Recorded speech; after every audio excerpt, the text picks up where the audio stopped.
is, if detected early, you may be able to salvage your remaining eyesight. Don't leave it until you experience scotomas, these fuzzy patches in your vision, to do something about it. Have regular eye tests, especially from the age of 35 onwards. If you have dark patches or pieces of vision missing from your central field of vision, you could be suffering from macular degeneration or glaucoma, along with hundreds of thousands of other people. As soon as you detect a change in your vision, take action. Don't just dismiss it as a sign of old age. You can't check the condition of your retinas at home in the mirror. A professional optometrist needs to dilate your pupils and illuminate them to get a good look right down deep at the back of the eye. It makes me feel very despondent to see them being led in by a friend or relative and to discover that they had a condition which would have been preventable by drops or laser treatment, and that now we can't bring back that eyesight and we have to register them as blind or partially sighted. Glaucoma is another disease that affects a fair percentage of the population. Diabetics, people who suffer migraines, short-sighted people, and people with a history of steroid use should be especially aware of this optic nerve-destroying condition. There is no cure for either macular degeneration or glaucoma, but you can slow its progress with medicated drops, laser, and surgery. It's best to keep your eye on the ball when it comes to the health of your eyes. Tests are pain-free and pay-free in most countries.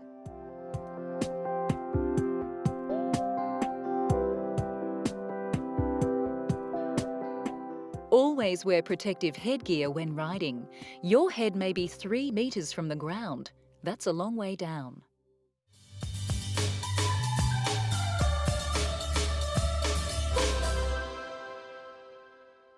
If speed, height, inherent danger and high physical exertion are on your list of what makes a good sport, you're probably one of the growing number of youngsters who like to take things to the extreme. Forget Fuel TV, you want the real thing.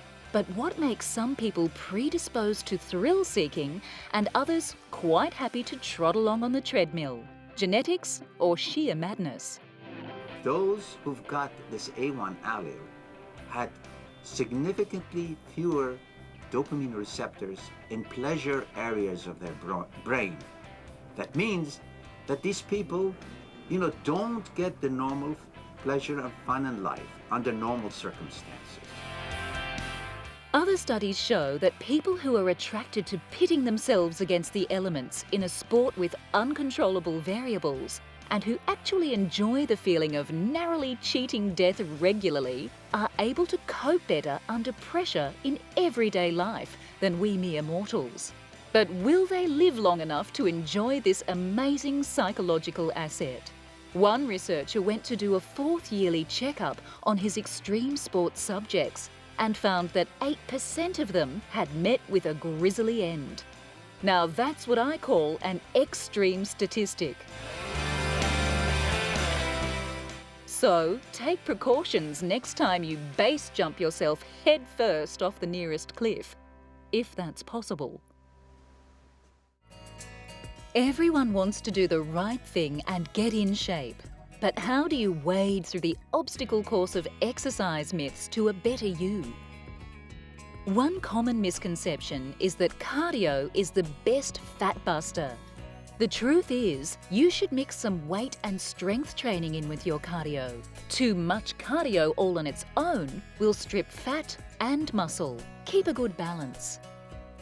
Another popular myth is that you can lose all the weight you want just through exercise.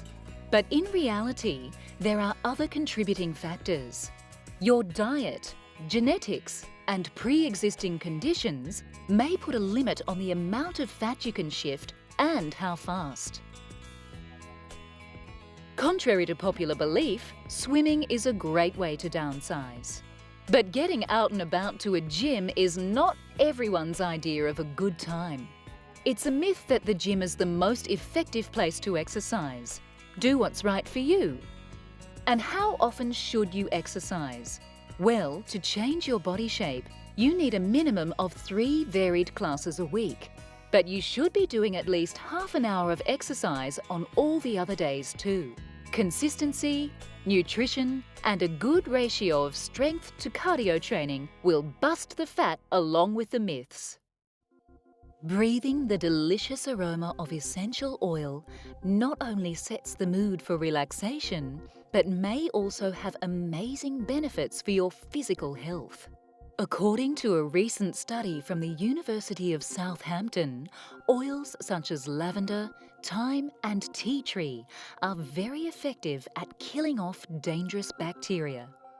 Almost 100% effective. E. coli and golden staph just can't survive in the presence of these powerful plant oils. The essential oil industry is coming along in leaps and bounds. Now, due to new technology, fewer harsh solvents are being used in the extraction process. So you can breathe in all of those wonderful scents without a care in the world. Essential plant oils can be used to aid the healing of anything from respiratory infections to severe depression. The perfect potion for health and happiness.